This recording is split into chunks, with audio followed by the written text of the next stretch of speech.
To the lost souls, the disintegrated spirits, the wanderers, the dreamers, and the seekers, welcome to the Embodied Podcast. I'm your host, Dr. Danielle McGinnis. Our work in this podcast will be to foster healing, transformation, self-expression, creativity, and the development of consciousness.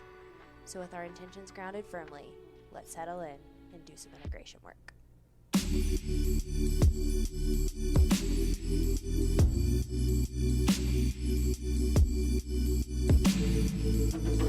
Hey friends, happy Thursday and welcome back to another episode of the Embodied Podcast. If you guys are loving what you're hearing on the show, I would really appreciate it if you slid over to iTunes, dropped a 5-star rating or a written review, and just let me know what you are loving about the show, what you want to hear more of, what you want to hear less of. Any and all feedback is welcome. That feedback gets the show organically into more ears and more souls across the world.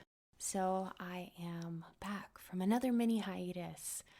So many lately. But if you guys follow me on Instagram, I put a post about why I've been so MIA/inconsistent on social media and on this podcast. I was actually finishing up the master's portion of my master's/PhD in depth psychology.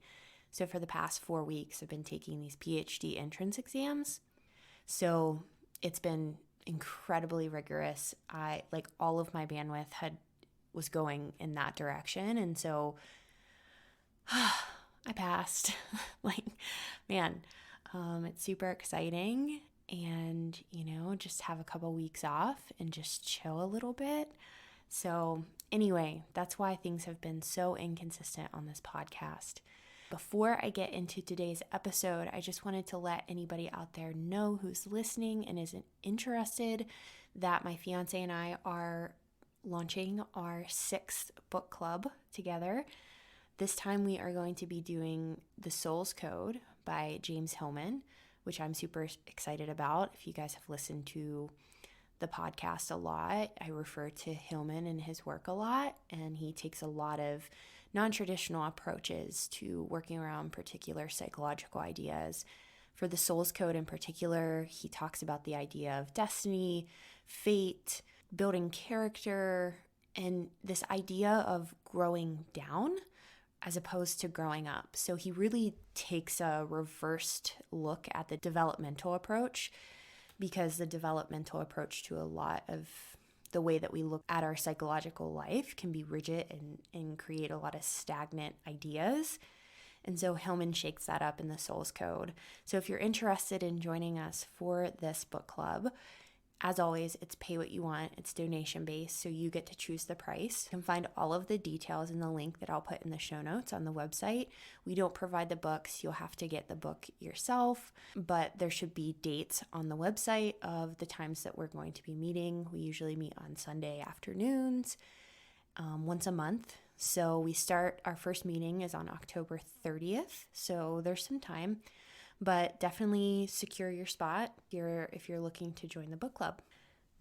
So into today's content, what I wanted to talk about today is why trauma renegotiation and trauma healing is so confusing. And it was an idea that I was chatting with Rick about on one of our morning walks, because he asked me a question about trauma, because actually he's writing the narration for the documentary that we were involved in, the Dark Doc of Our Soul, talking about post-traumatic growth, how to move about this traumatic world. And I'll put a link in the show notes so you guys can check out the teaser to that, because it's going to be amazing. But Rick's writing the narration for the doc, which is amazing. But he was asking me a question about trauma, and we got into conversation, and I was really talking about how trauma renegotiation can be really confusing. And the way I described it to him is, imagine that you have this mirror that you're looking at, and this mirror reflects the true essence of you and your wholeness, and you're put together in the mirror, and there's not a distortion in the way that you see yourself. So your self-image is not yet distorted in any way. Well, trauma is inevitable. when we experience life. It can be a relational trauma, it can be a physical trauma, it can be an emotional trauma, it can be an inescapable attack, it can be so many things. It can be just the too muchness and unbearable experiences that we often encounter in our lives. And so anyway, when trauma happens, imagine that someone like holds a rock over top of that mirror and drops it. And so the mirror kind of shatters into different pieces. And not only does that distort the way that you see yourself, you might start to see yourself as broken or, again, distorted. You might not see yourself in the essence of you completely accurately. But the most important thing why trauma is so confusing is because when that mirror breaks and those pieces go apart, that implies that there's space between the different parts of you. And this is called psychological splitting. And psychological splitting happens when there's this unbearable, immense amount of energy that is intolerable and is not able to be regulated by the psyche. And so the psyche splits, and that creates a fissure or a space or a void between those pieces. And typically whenever there's space in the psyche, something will come in to fill that space.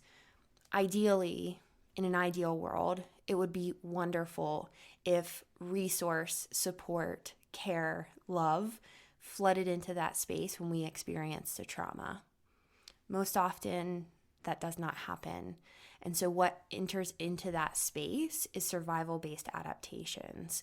It's your fight, flight, freeze responses and all of the behaviors that are coupled with those survival-based adaptations.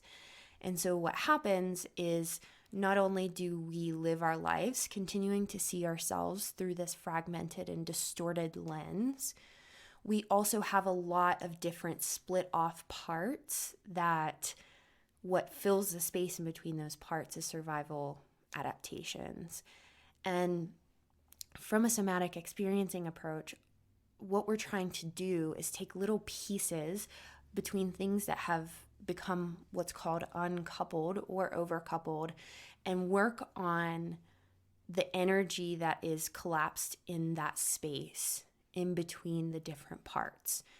And a lot of times, because when space occurs in the psyche, that can evoke an immense terror or fear.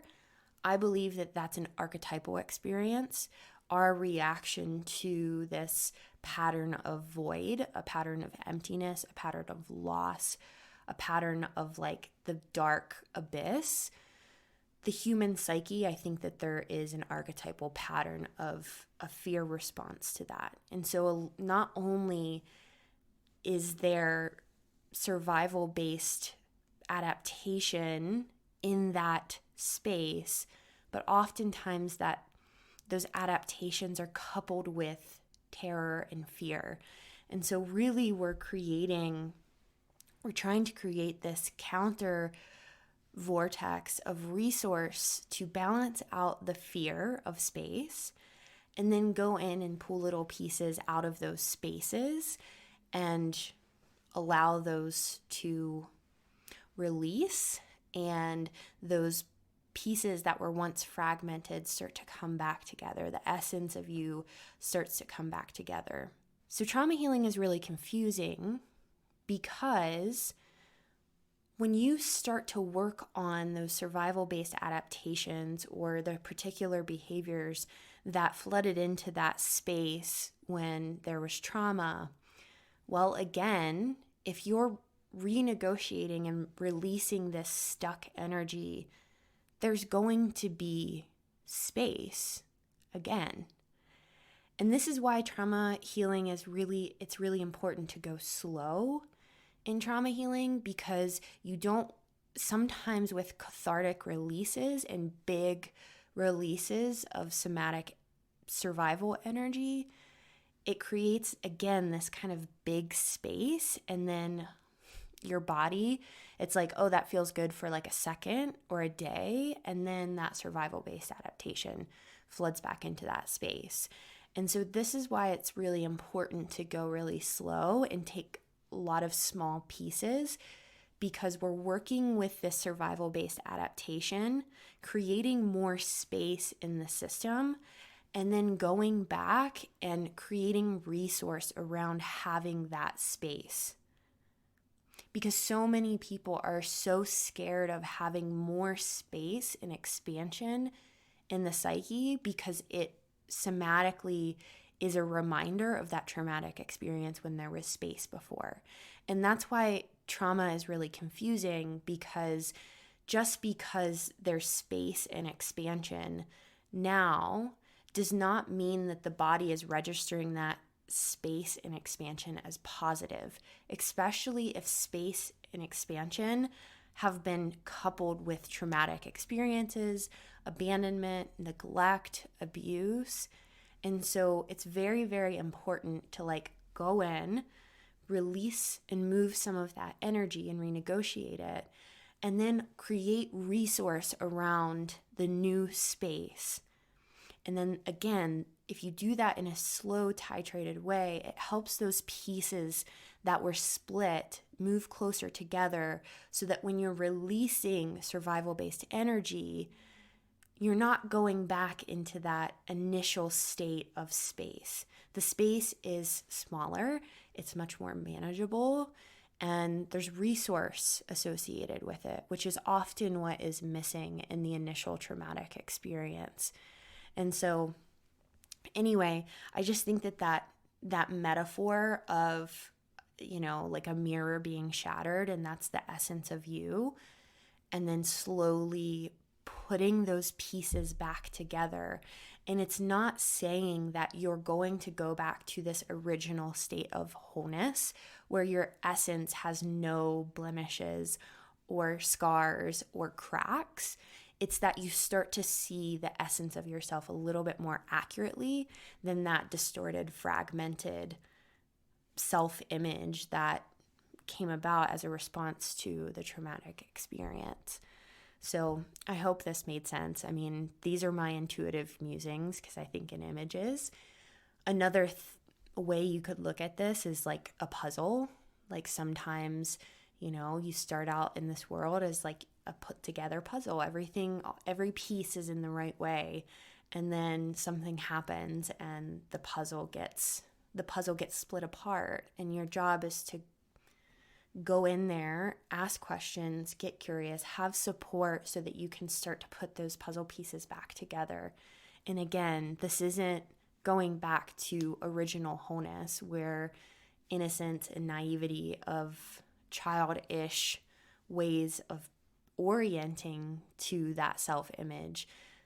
We're not really doing that. We're trying to include the reality of your past experiences, but renegotiate the way that your body is receiving that and the way that you are seeing yourself as a result of those bodily responses. So anyway, again, if you guys are interested in the book club, go ahead and head to the show notes, and there should be a link on the webpage to just click donate. If you choose to join the book club and you offer a donation, once I get that via email, I can send you all the details via email. So that is how the book club works. But excited to be back with a little bit more space in my life for podcasting and interacting, and I appreciate all of the grace along the way. But anyway, I will talk to you guys on Sunday. Bye, guys.